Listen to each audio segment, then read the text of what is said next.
It takes exactly 10 seconds to hand a monster a piece of paper that will ruin his life.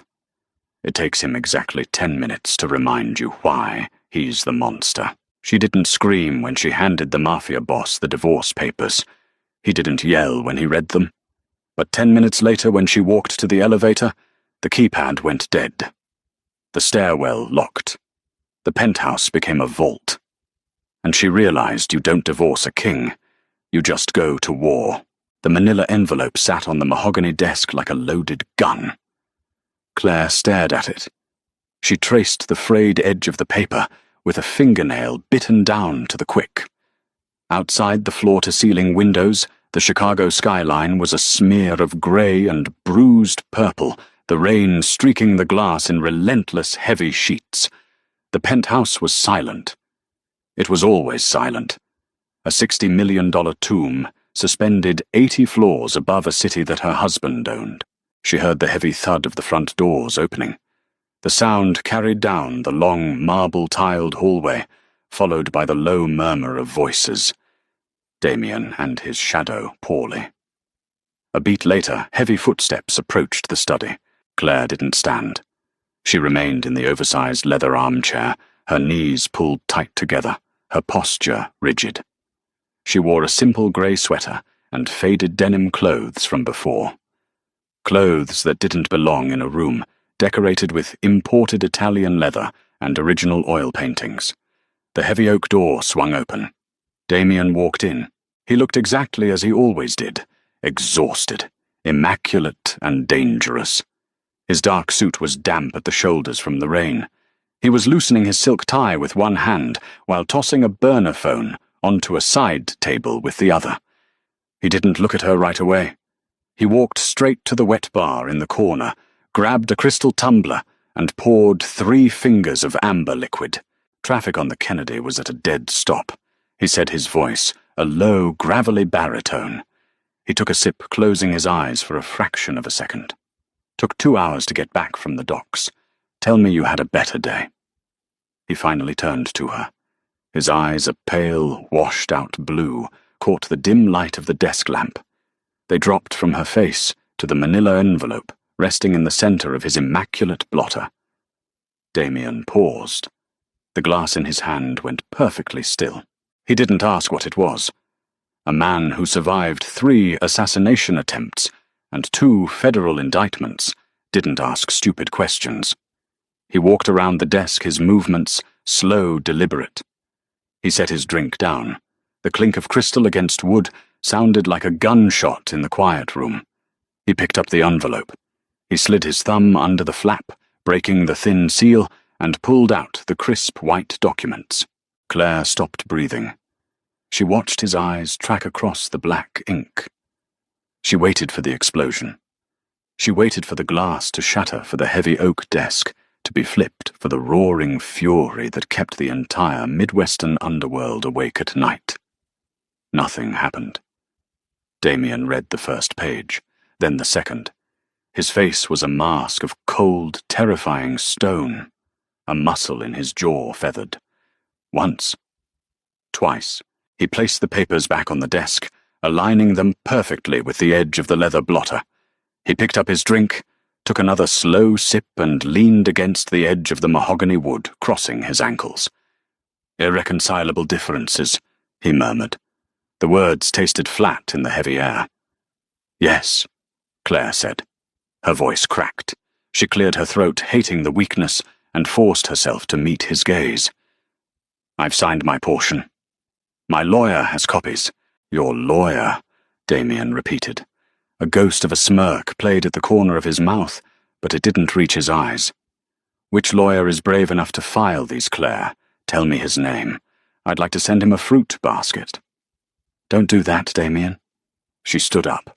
Her legs felt hollow, but she locked her knees. "Don't turn this into a threat. It's over. You know it's over.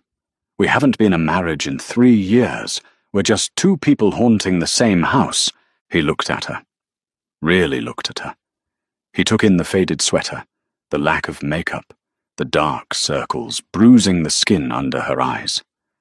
The physical toll of loving a man whose life was built on violence. "You want out?" he said quietly.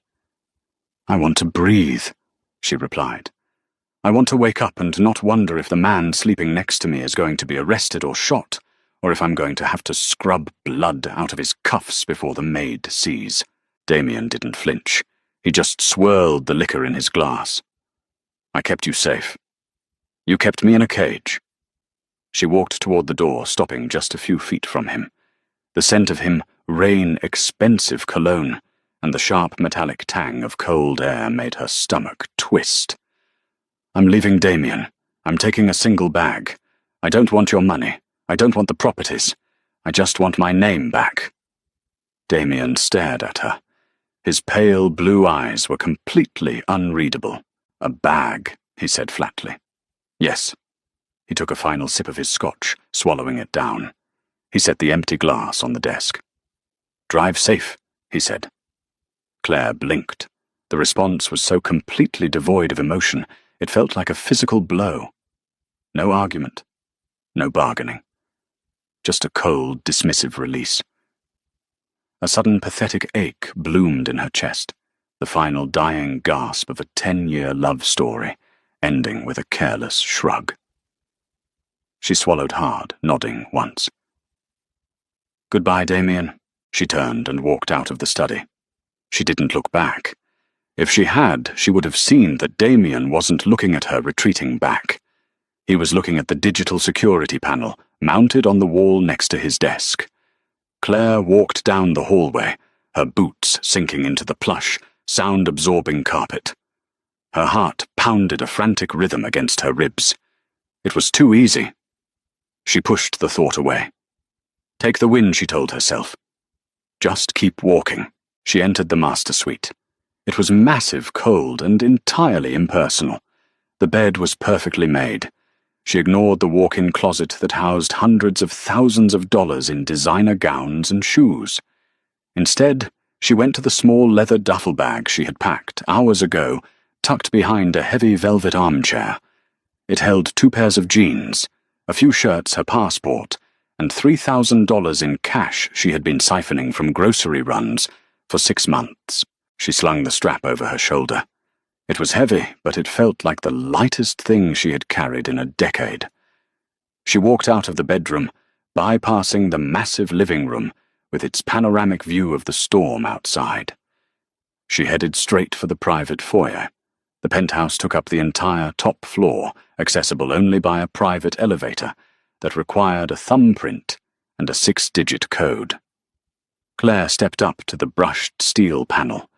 She pressed her thumb to the glass reader. Beep. The small LED screen flashed green. She typed in her code. 140988. Nothing happened.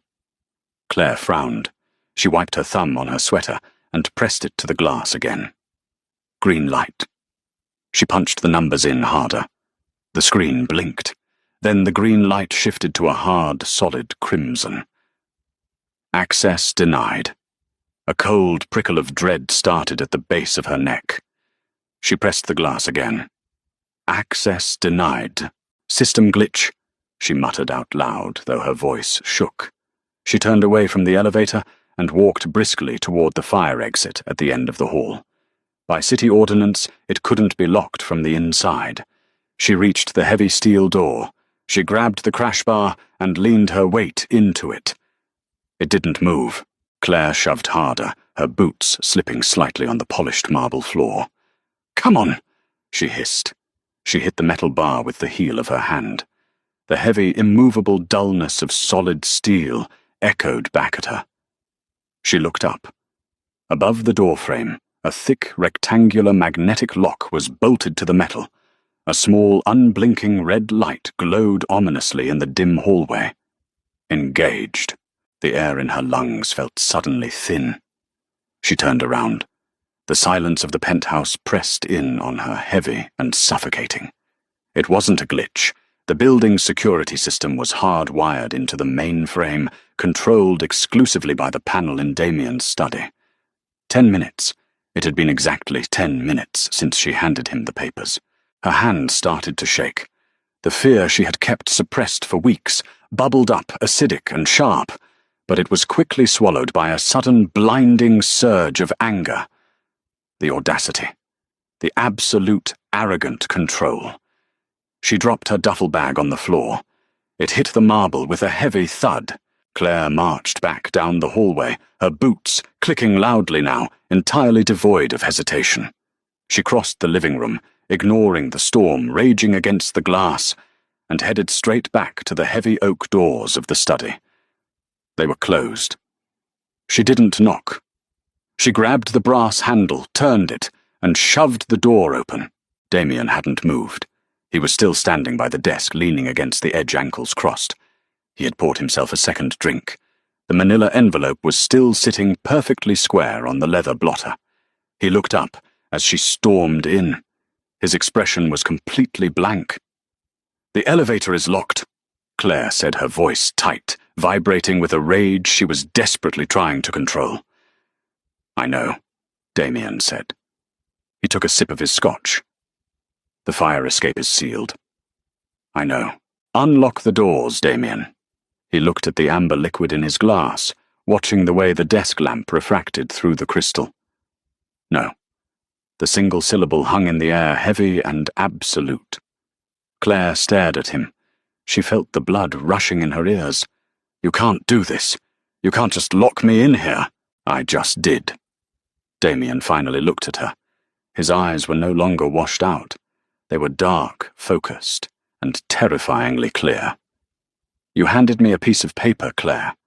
A piece of paper that says you want to dissolve a legal contract. That's fine. The lawyers can fight over the assets, but you are not walking out that door." "That is kidnapping." Damien let out a short, cynical bark of laughter. It was a harsh, scraping sound. "Kidnapping, Claire, look around. You're in your own home. The storm outside is severe. The system automatically locked down for our safety. A tragic malfunction." "Stop it!" Claire yelled. The sudden volume of her own voice shocked her, but she didn't care. She crossed the room, stopping inches from him. She could smell the scotch on his breath, see the faint stubble on his jaw. "Stop talking to me like I'm one of your soldiers. I am your wife." "Exactly."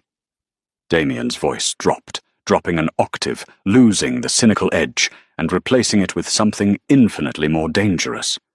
"You are my wife. Mine. You don't get to just pack a bag and take an Uber to a motel in the suburbs. You don't get to resign from this life. I am drowning in this life." She pointed a trembling finger at the desk. "You think I want to leave? You think this is easy? I haven't slept through the night in 4 years, Damien. Every time the phone rings, my stomach drops. Every time you walk through that door, I check your hands to see whose blood is on them. I have never brought the violence into this house." He countered, his voice cold iron. "The violence is this house." Claire stepped closer, her chest heaving. "It's the cameras in the ceiling. It's the 4 men with guns who follow me to the dry cleaners. It's the fact that I don't have friends, Damien, because I'm terrified that your enemies will find out their names and use them to get to you. I am a ghost. I live in a $60 million graveyard." Damien's jaw tightened. He set the glass down. Slowly, he uncrossed his arms and stood up to his full height. He was a head taller than her broad, and imposing a physical reality of the threat he posed to the rest of the world. He stepped into her space. Claire didn't back away. "You think the outside world is safer?" he asked quietly, his voice a low rumble. "You think if you walk out that door, you magically become Jane Doe. You think the Russians forget who you are. You think the feds delete your file. I'll disappear. You can't." He reached up. Claire flinched a microscopic twitch, but she forced herself to stand still. He didn't hit her. He gently tucked a stray lock of hair behind her ear. His fingers were warm, his touch startlingly tender against the violent context of their conversation. "You are Claire Costa. You carry my name. That makes you a target the second you step off my property without my protection. Then let me go," she whispered, a sudden wave of exhaustion hitting her. "Let me go and protect me from afar. Put your men in the shadows. But let me live." No. The word was softer this time, but infinitely heavier. "Why?" A tear broke free, hot and angry, tracking down her cheek. She didn't bother wiping it away. "If you don't love me anymore, if we don't even talk, why are you doing this?" Damien's hand dropped from her hair to her jaw, his thumb brushing away the tear. His eyes were entirely focused on hers, stripping away the cold, detached mob boss and revealing the fractured, obsessive man underneath. "Who said I don't love you?" he murmured. "You don't show it. I show it every day you're alive." He leaned in closer, his forehead almost touching hers. "I built an empire so no one could ever touch you. I slaughtered men who looked at you too long. I bought this city so you could walk its streets like a queen. You think love is flowers and dates, Claire. My love is a fortress, and I am not letting you tear it down." "It's a prison," she choked out. "Call it what you want." Damien stepped back, the tender moment evaporating as quickly as it had arrived. He picked up his drink again. He was in control.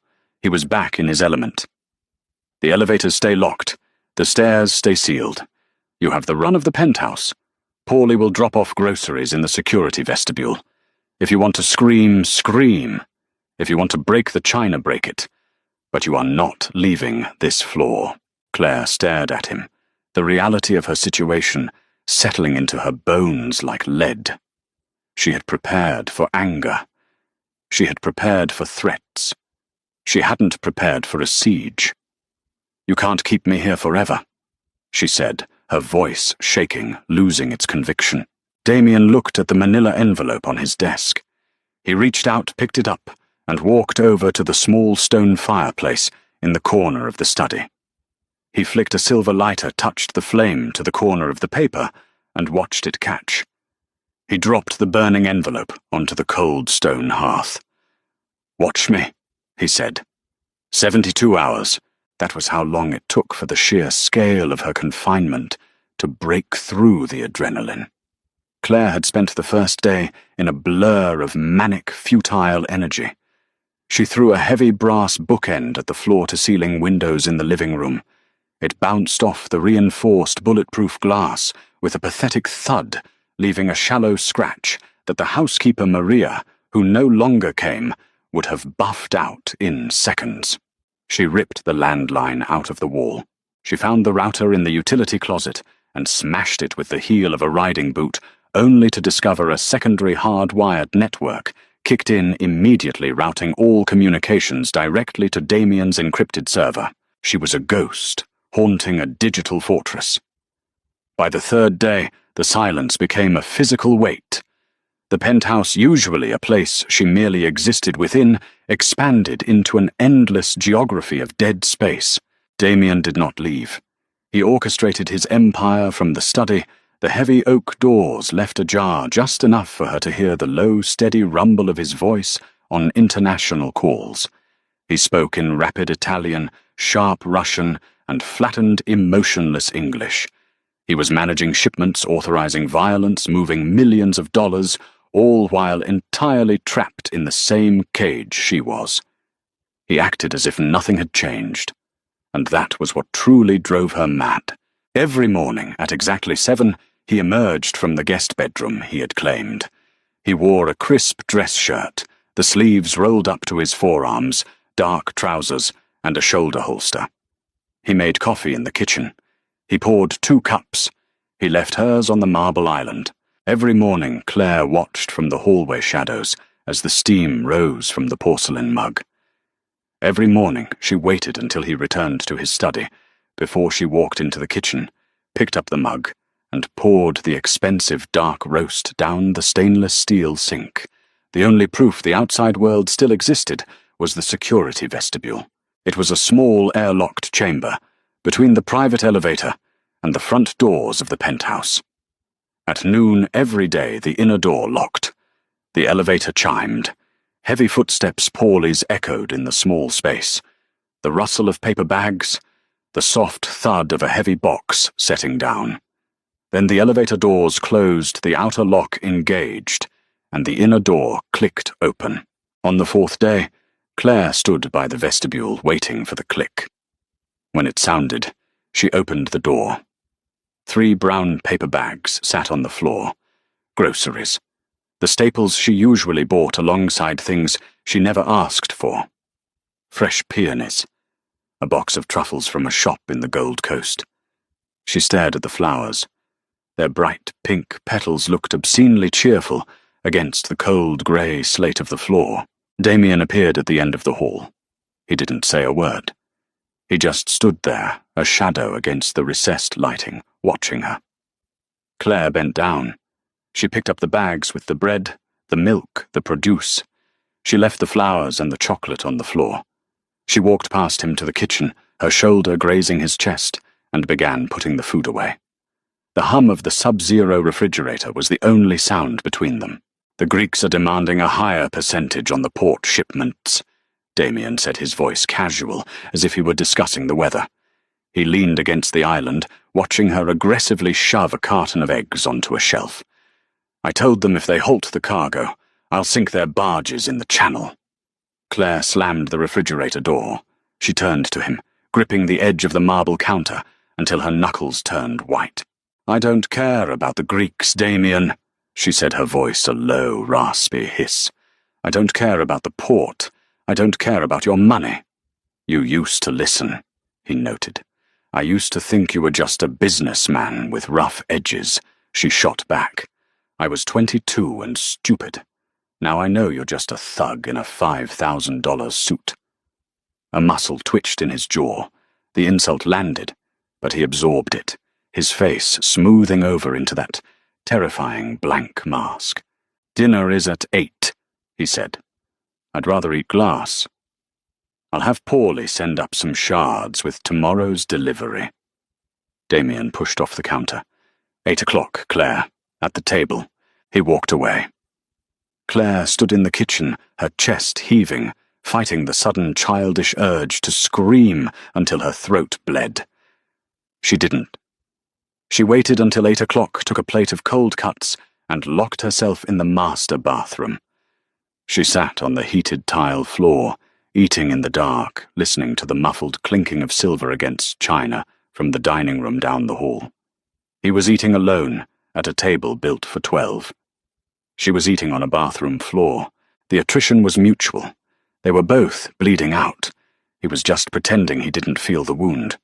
The illusion of total control cracked on the 8th day. It happened at 2:14 a.m. Claire was awake. Sleep had become a fractured, elusive thing. She lay in the center of the massive, king-sized bed, staring at the shadows playing across the vaulted ceiling. Outside the city was unnervingly quiet, a thick layer of fog rolling off Lake Michigan and swallowing the skyscrapers below them. Then the low hum of the Penthouse's HVAC system abruptly died. The silence that followed was absolute. It was a heavy, suffocating vacuum. A second later, the digital clock on the nightstand went black. The ambient light from the hallway vanished. Power outage. Claire sat up, pulling the duvet to her chest. The building had 3 redundant backup generators. They were supposed to kick in seamlessly, within a millisecond of grid failure. 10 seconds passed. The dark remained absolute. A mechanical clank echoed through the walls. It was heavy metallic and deep within the building's core. The magnetic locks. When the system lost all auxiliary power, the fire safety protocols demanded the magnetic locks disengage. The cage door was open. Claire threw off the covers. Her bare feet hit the cold hardwood. She didn't grab her bag. She didn't grab shoes. She just moved, driven by pure, unadulterated instinct. She bolted out of the master suite, navigating the pitch-black hallway by memory, running her hand along the silk wallpaper to keep her bearings. She reached the foyer. The heavy steel fire door at the end of the hall was a darker rectangle against the gloom. She slammed her hands against the crash bar. It gave. The door creaked open, spilling the stale, dusty air of the concrete stairwell into the luxurious hallway. She had done it. She was out. A hand clamped over her mouth. Claire screamed against a leather-gloved palm, her limbs thrashing violently. A solid, immovable arm wrapped around her waist, lifting her off her feet. She kicked back her bare heel, connecting with a solid shin, but the body behind her didn't even flinch. "Quiet," a voice hissed in her ear. Damien. He dropped her to the floor instantly, pushing her against the wall behind a thick marble pillar. She gasped for air, her heart hammering wildly against her ribs. He was wearing dark tactical pants and a black t-shirt. Even in the dark, she could see the dull, matte finish of the suppressed pistol in his right hand. "They cut the hard lines in the basement," Damien whispered, his voice barely a breath. He wasn't looking at her. His eyes were scanning the open-fire door. "Generators are dead. It's an inside job. Someone gave them the schematic." "Who?" Claire breathed terror instantly, overriding her anger. "Doesn't matter right now." Damien reached into the waistband of his pants, pulled out a smaller compact handgun, and shoved it into her hands. The metal was heavy and freezing cold. "Safety is off. Point and pull. If anyone comes through that door who isn't me, you empty the magazine into their chest. Do you understand?" "Damien, I can't—" "Do you understand me, Claire?" His pale eyes locked onto hers in the gloom. There was no husband looking at her now. It was the apex predator cornered in his den. "Yes," she whispered. He didn't wait. He moved away from the pillar, silent as smoke sliding toward the open-fire door. Claire pressed her back against the marble, gripping the gun with both hands. Her finger rested dangerously close to the trigger. The silence was agonizing. The fog outside pressed against the windows, rendering the city a pale, ghostly void. A scuff of a boot on concrete. Not Damien's. It came from the stairwell. Slow, methodical.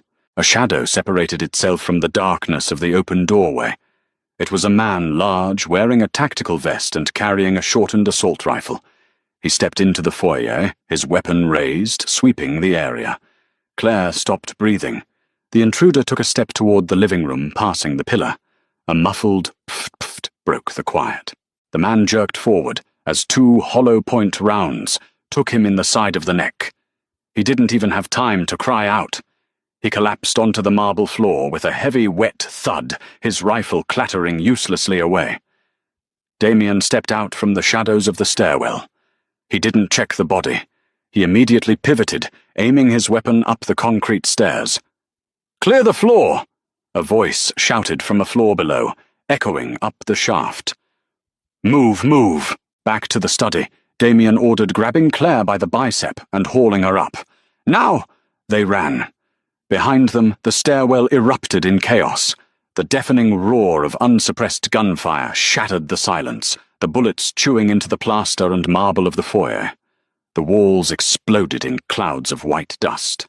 Damien shoved her into his study, slamming the heavy oak door shut and throwing the manual deadbolt. It wouldn't hold them long, but it bought seconds. He moved to the large mahogany desk, hauling it backward. The massive piece of furniture groaned against the floorboards as he pushed it against the doors to barricade them. "Get in the safe," he barked, pointing to the open steel vault hidden behind a massive oil painting. "I'm not leaving you out here," she said, her voice shaking. "Get in the damn safe, Claire."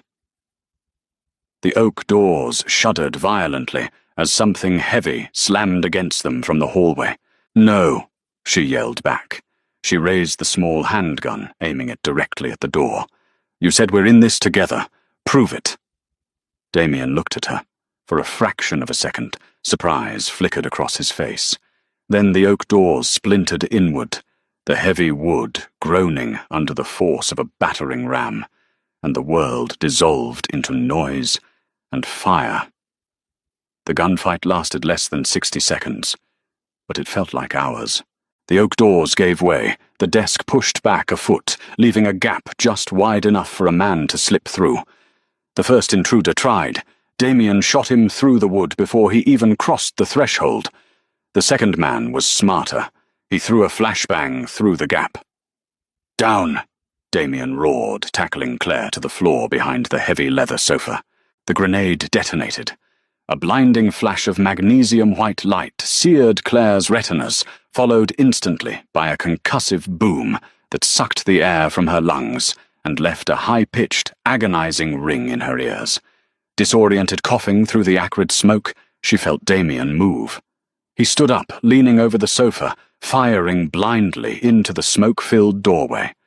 Return fire chewed the leather upholstery inches from Claire's head, showering her in foam and synthetic stuffing. She heard a grunt, a wet, heavy sound of impact. Damien stumbled backward, dropping to one knee. He kept firing his hand steady, even as his body faltered.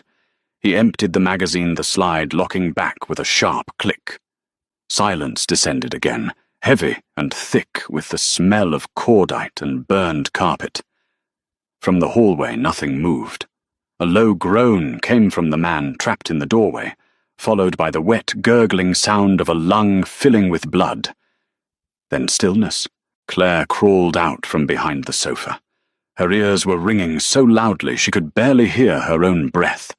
The emergency red lighting in the study cast a hellish glow over the destruction. The priceless oil paintings were shredded. The mahogany desk was splintered. Damien was sitting on the floor, leaning heavily against the wall next to the fireplace. His gun was resting on his thigh. His left hand was clamped tightly over his right side, just beneath the ribs. Thick, dark blood was seeping between his fingers, staining the pristine white of his shirt. Claire froze. The pistol in her own hand suddenly felt like a lead weight. This was it. The door was broken. The men in the hall were dead. Damien was bleeding out on the floor. All she had to do was drop the gun walkout and take the stairs. She had $3,000 in her bag. She could vanish into the fog before the police even figured out how to bypass the street-level gates. Damien looked up at her. His face was pale, sheened with cold sweat, but his eyes were clear. He read the hesitation in her posture. He read the calculation in her eyes. He didn't ask for help. He didn't beg. He simply leaned his head back against the wall, closing his eyes, and exhaled a long, ragged breath. "Go," he rasped. The word hit her harder than the physical blow of the blast. Claire stared at the open doorway. Freedom was right there. It smelled like gunpowder and copper, but it was real. She took a step toward the hall. Damien let out a low, involuntary hiss of pain, pressing his hand harder against his ribs. Claire stopped. She closed her eyes, cursing herself, cursing the twisted, complicated knots in her chest that bound her to a man she desperately wanted to hate. 10 years. 10 years of holding his hand in the dark. 10 years of knowing the exact shape of the scar on his chin and the way he took his coffee. You can hate the monster, but what happens when you're the only one who knows how to keep the monster breathing? She threw the gun onto the ruined sofa. She dropped to her knees beside him. "Move your hand." Damien opened his eyes. Surprise, genuine and unmasked, softened the hard lines of his face. "Claire." "Shut up and move your hand." She snapped her hands, shaking, as she ripped the fabric of his shirt open, popping the buttons. The wound was ugly, a ragged, dark hole just above his hip bone. It was bleeding sluggishly, a thick arterial flow that was terrifyingly steady. "It's a through and through," Damien grunted, his teeth gritted. "Missed the liver, I think." "You think?" Claire pressed her palms directly against the wound, applying brutal, heavy pressure. Damien's entire body went rigid, a choked gasp escaping his lips. His free hand shot out, grabbing her wrist with crushing force, his survival instincts fighting her help. "Let go," she commanded, glaring down at him. He stared at her, his chest heaving, his grip on her wrist bruising. Slowly, agonizingly, his fingers uncurled. He let his hand drop to the floor. He was surrendering to her. "In the safe," He whispered, his head lolling slightly to the side. "Bottom drawer. Trauma kit." Claire kept one hand clamped over the wound, reaching backward with her other, to grab a heavy linen throw pillow from a nearby armchair. She shoved it hard against his side. "Hold this." "Press it hard." He weakly placed his hand over the pillow. Claire scrambled to the open safe. She bypassed the stacks of cash, the velvet boxes of diamonds, and the leather-bound ledgers. She found the black canvas bag at the bottom, dragged it out, and brought it back to him. She ripped open the zipper. Inside were combat-grade medical supplies, Kellogg's gauze pressure bandages, surgical staples, saline. The toolkit of a man who fully expected to bleed in his own home. She tore open a pack of hemostatic gauze. "This is going to burn." "Do it," he muttered. She packed the wound, forcing the chemical-laced fabric deep into the bullet hole to clot the bleeding. Damien didn't scream. He bit down on his lower lip until it bled, his head thrown back against the wall, the cords in his neck standing out like steel cables.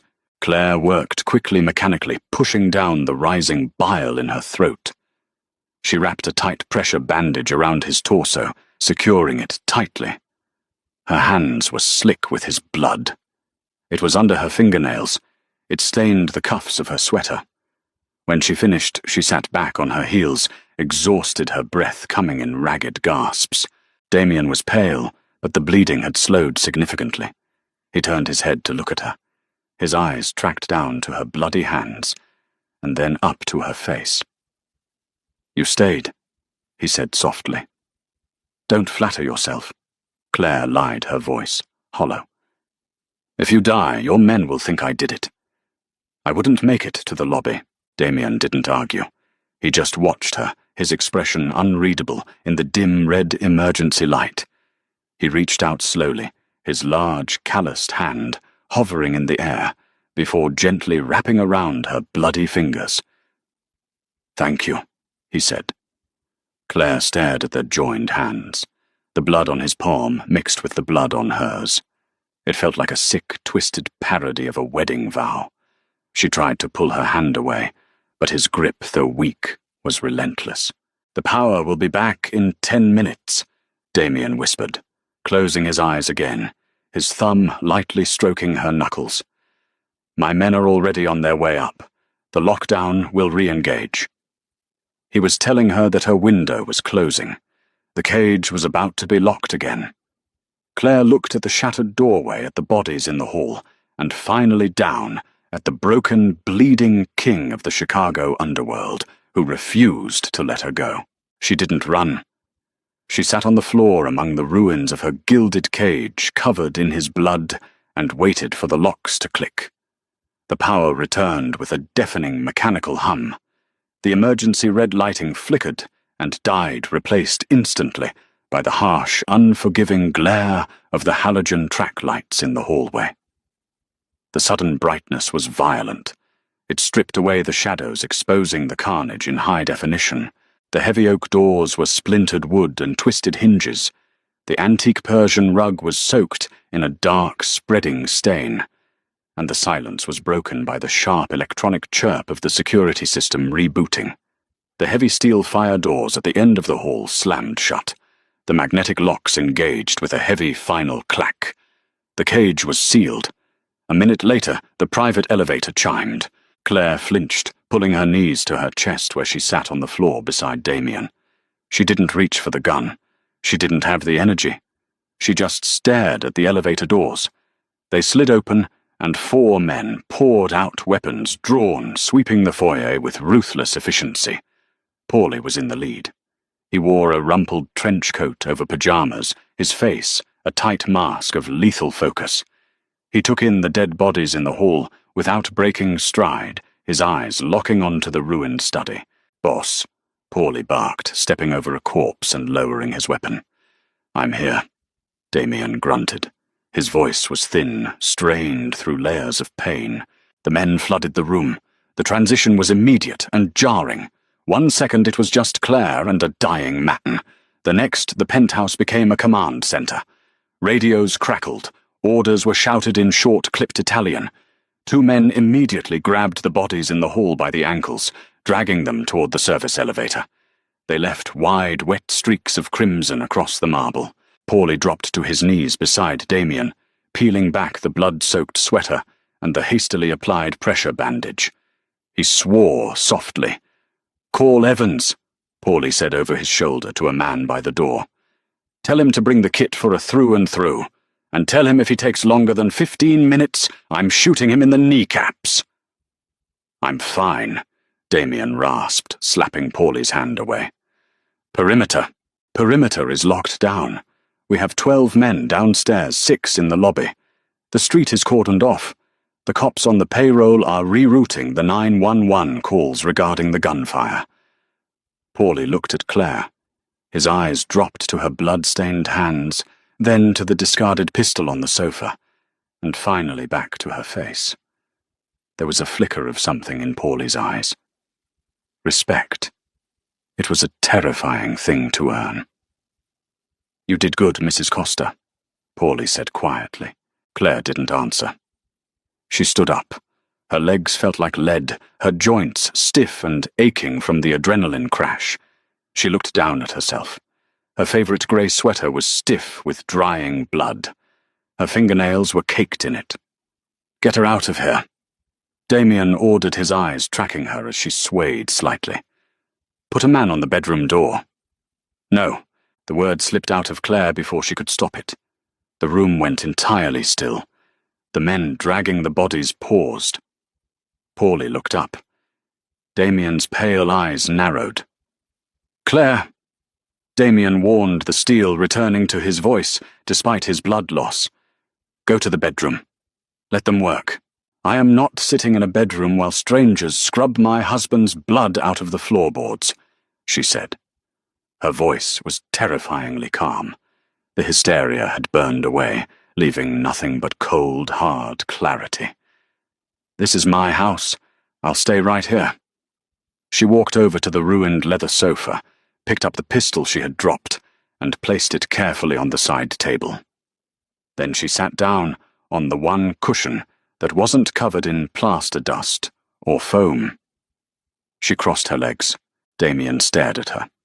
He didn't argue. He just let his head fall back against the wall, a tight, grim smile playing on his bloodless lips, before he closed his eyes. Dr. Evans arrived 12 minutes later. He was a small, balding man with a nervous twitch and a black medical bag that cost more than a luxury car. He didn't ask questions. He didn't ask why there was a bullet hole in the wall, or why the air smelled like cordite. He knelt beside Damien on the floor. "I need him on the desk, or a table." "He stays on the floor," Claire said from the sofa. "If you move him, he'll bleed out faster. Work there." Evans blinked, looking at Claire, then to Paulie for confirmation. Paulie nodded once. For the next hour, Claire watched. She watched as Evans injected local anesthetic directly into the ragged wound. She watched as he irrigated the tissue with saline, flushing out fragments of the hollow point, round and torn fabric. She watched Damien bite down on a leather belt, his body rigid sweat pouring down his face as the doctor sutured the torn muscle and skin. She didn't look away. She didn't flinch. Down the hall the sounds of cleanup continued. The heavy slosh of mop buckets, the sharp chemical sting of industrial bleach masking the copper scent of blood, the heavy thud of bodies being rolled into thick plastic tarp. It was a machine, a well-oiled, terrifying machine designed to erase violence as quickly as it was committed. She had lived adjacent to this machine for 10 years. She had spent a decade pretending it didn't exist, willfully ignoring the late-night phone calls and the sudden disappearances. She wasn't ignoring it anymore. She was sitting in the middle of the gears. When Evans finished, he taped a heavy gauze pad over Damien's side. He left antibiotics, painkillers, and a list of instructions that Paulie shoved into his pocket. "He needs rest," Evans muttered, packing his bag. "If the fever spikes, call me. Otherwise, I don't want to see him for a week." Paulie escorted the doctor out. 2 men helped Damien off the floor. He grunted his face, turning an ashen grey, but he refused to let them carry him. He leaned heavily on one of the soldiers, limping toward the hallway. He stopped in front of the sofa. He looked down at Claire. "Are you satisfied?" he asked, his voice a gravelly whisper. "I'll let you know when the bleach smell fades," she replied flatly. Damien gave a slow, measured nod. He turned and let his men help him down the hall. Claire sat in the ruined study for another hour. She watched the men finish scrubbing the floor. She watched them carry out the splintered remains of the heavy oak doors. When the room was finally empty, stripped of everything but the desk, the sofa, and the lingering smell of chemicals, she stood up. She walked to the bathroom. She turned on the shower, the water scalding hot. She stepped in, fully clothed. She stood under the spray for a long time, watching the water turn pink, then red, then clear as it circled the drain. She had tried to leave. She had failed. And in failing, she had accidentally unlocked a door inside herself that she could never close again. 3 days later, the penthouse was a fortress, holding its breath. New oak doors had been installed in the study. The Persian rug was gone, replaced by a dark, austere hardwood floor. The bullet holes in the walls had been spackled and painted. To an outsider, the violence had never happened, but the atmosphere inside the $60 million tomb had shifted fundamentally. Damien didn't stay in bed. Against Evans's strict orders, he was back in his study by the second morning. He sat rigidly in his leather chair, a glass of water, replacing his usual Scotch-popping prescription painkillers with the mechanical regularity of a clock ticking. He was hunting. The attack wasn't a random hit. The attackers had bypassed the street-level security, disabled the hardwired generators in the sub-basement, and known exactly which fire exit to breach. They had the building schematics. They had the patrol schedules. Someone inside Damien's inner circle had sold him to the wolves. Claire did not return to her routine. She didn't retreat to the living room with a book. She didn't ignore the low murmurs of men in dark suits, coming and going. Instead, she dragged a high-backed reading chair from the library and placed it in the corner of the study. Damien hadn't stopped her. When she first carried the heavy chair into the room, Paulie had moved to intercept her, but Damien had raised a single bandaged hand. Let her stay. So she stayed. She sat in the corner, her legs crossed, a cup of black coffee in her hands, and she watched the king dismantle his own court. It wasn't the Greeks, Damien said on the third afternoon. He was staring at a corkboard Paulie had wheeled in, covered in photographs and red string. The Greeks are brutal, but they're not surgical. This was surgical. This was an assassination. The Russians, Paulie suggested, leaning against the doorframe. No. Damien shifted in his chair, a wince tight in his jaw. The Russians would have sent 20 men, not 4. They would have burned the building down. This was someone who wanted me dead, but wanted the infrastructure intact.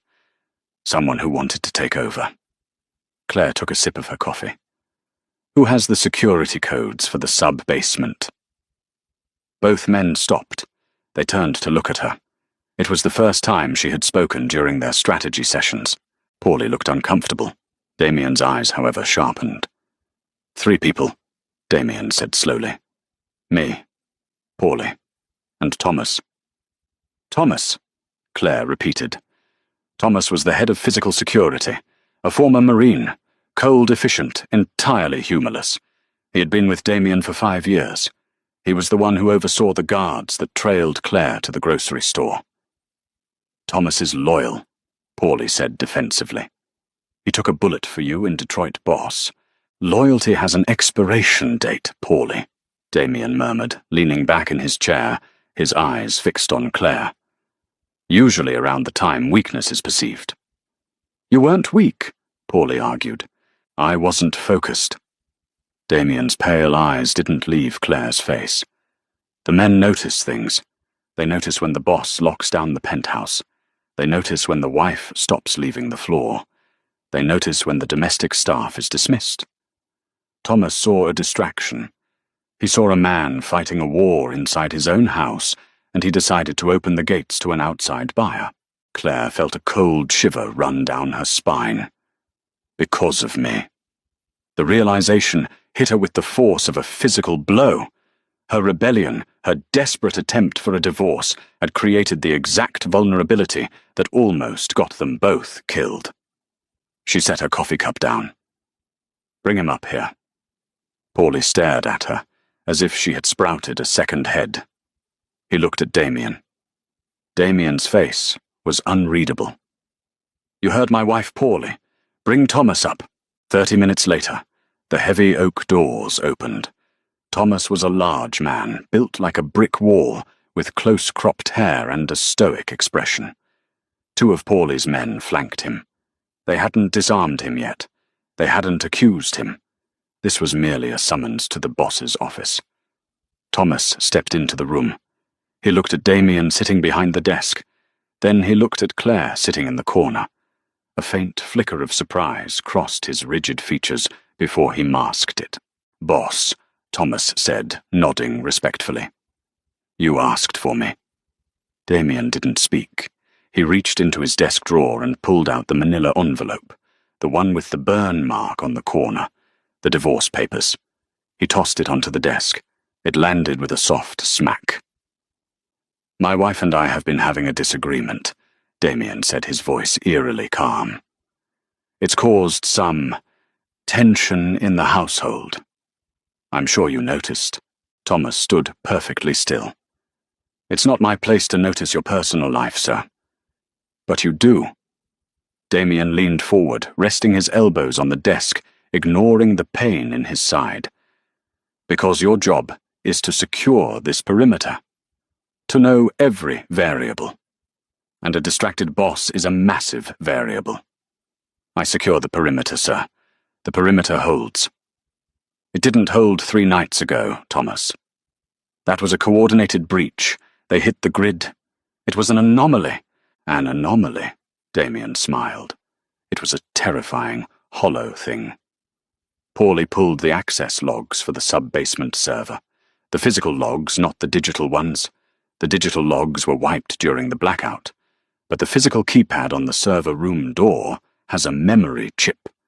It registers every key press. Thomas's jaw tightened. Just a fraction. A microscopic shift in the muscles of his neck. Claire saw it. She didn't look away. Your code, Thomas, Damien said softly. Entered 2 hours before the blackout. You went down there. You wired a bypass to the generator logic board. When the grid dropped, the generators didn't fire because you told them not to. Sir, I was conducting a routine check. Who paid you? Damien cut him off. The false calm vanished, replaced by the roaring absolute authority of the Mafia Don. The temperature in the room plummeted. Thomas realized he was trapped. He looked at the 2 men flanking him. He calculated the distance to the door. He calculated the draw speed of his weapon. Don't, Paulie warned, stepping into the room and drawing his own sidearm in a fluid, blindingly fast motion, aiming it directly at the back of Thomas's head. Thomas slowly raised his hands, surrendering to the inevitable. He didn't look at Damien. He looked at Claire. The stoic, respectful guard was gone. The eyes that stared back at her were filled with pure, cynical disgust. You want to know who paid me? Thomas sneered. The Moretti family. They saw blood in the water. They knew Costa was losing his edge. He's been losing it for a year. Watch your mouth, Paulie snapped. He's soft. Thomas spat, his voice echoing in the quiet study. He pointed a thick finger at Claire.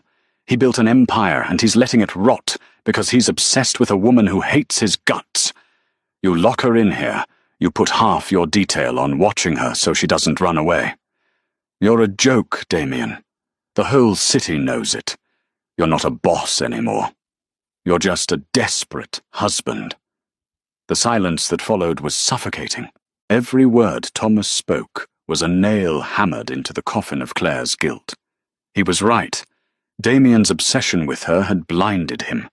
Her hatred of him had weakened him. They were a poison killing each other, and it was spilling out into the streets. Damien didn't yell. He didn't grab his gun. He looked at Thomas with an expression of profound, chilling emptiness. "Take him down to the docks," Damien told Paulie. His voice was a flat line. "Understood." And Paulie, "Yeah, boss. Make sure he has a long time to think about his career choices before he goes in the water." Thomas didn't beg. He knew the rules. He just maintained his glare on Claire as Paulie's men dragged him backward out of the study. The heavy oak doors clicked shut, sealing the room once again. Claire and Damien were alone. The silence stretched for 10 minutes. The only sound was the heavy rhythmic ticking of the antique grandfather clock in the corner of the room. Damien sat behind his desk. He stared at the burned manila envelope. The pain medication was wearing off.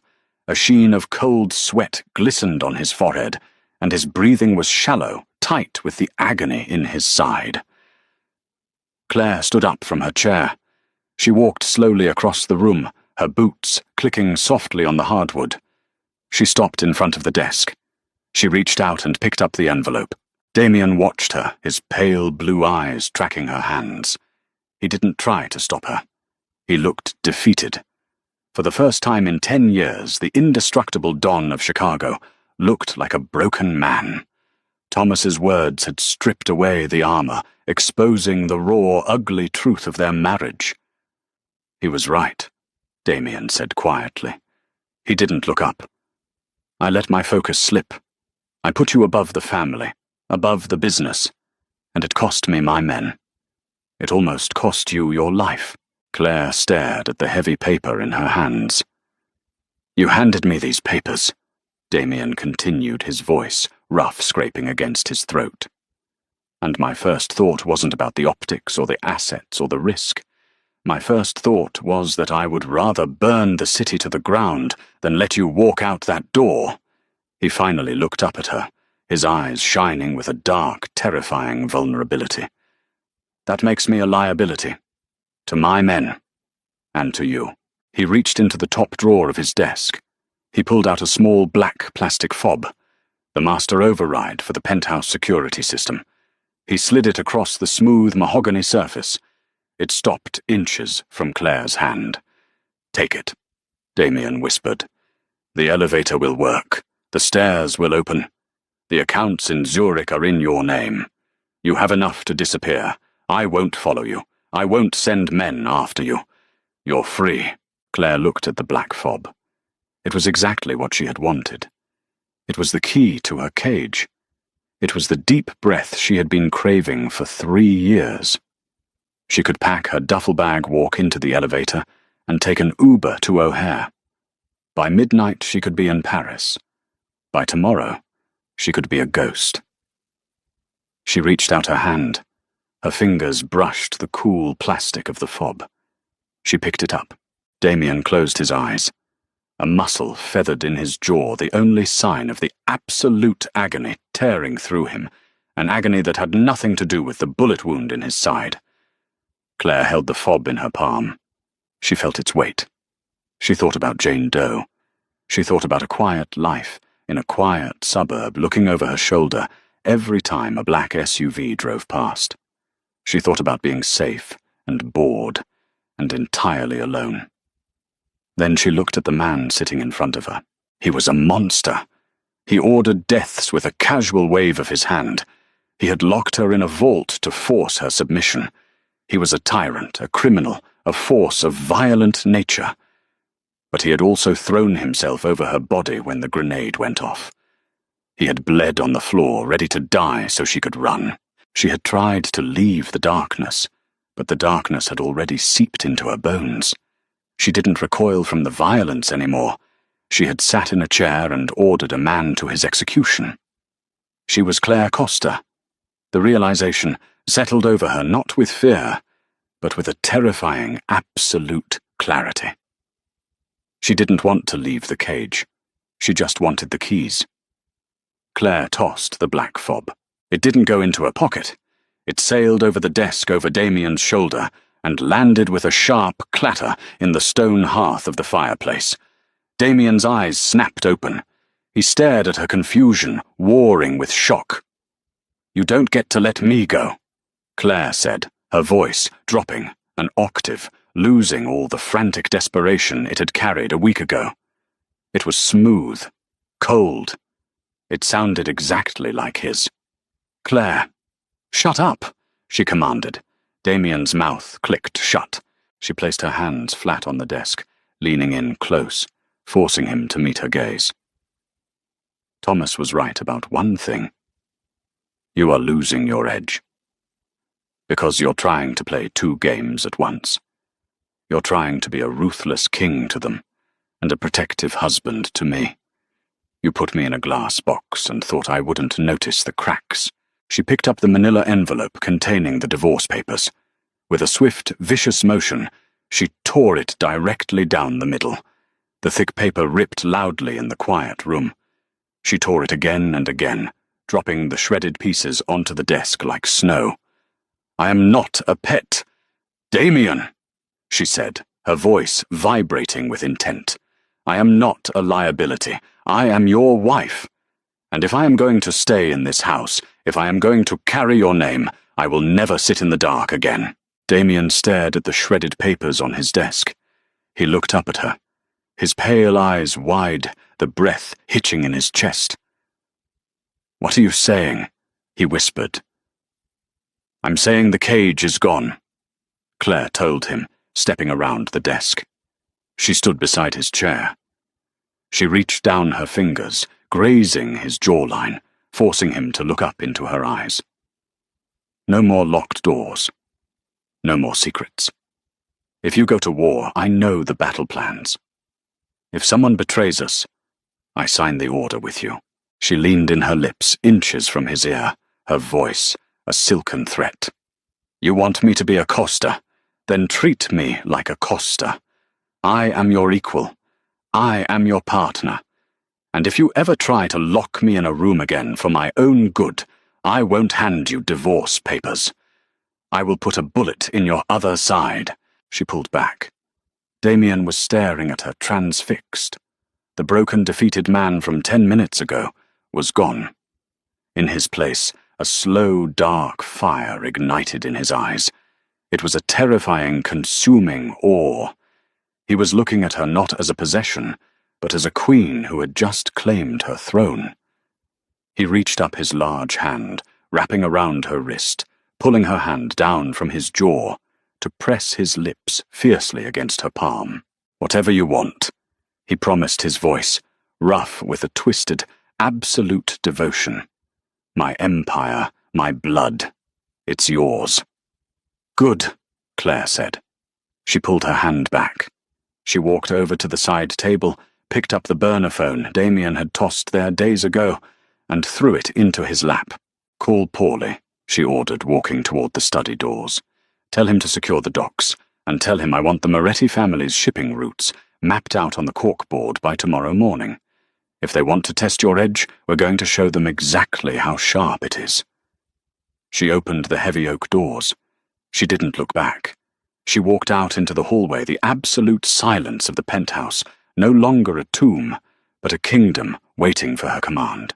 She asked the Mafia Boss for a divorce. 10 minutes later, every exit was locked. A week later, she owned the locks. When the cage door finally opened, Claire didn't fly away, she took over the prison. The line between captive and queen is razor thin, and sometimes the only way to survive the darkness is to learn how to rule it. What do you think about Claire's ultimate choice? Did she surrender to the toxicity? Or did she finally take back her power? Let us know in the comments below.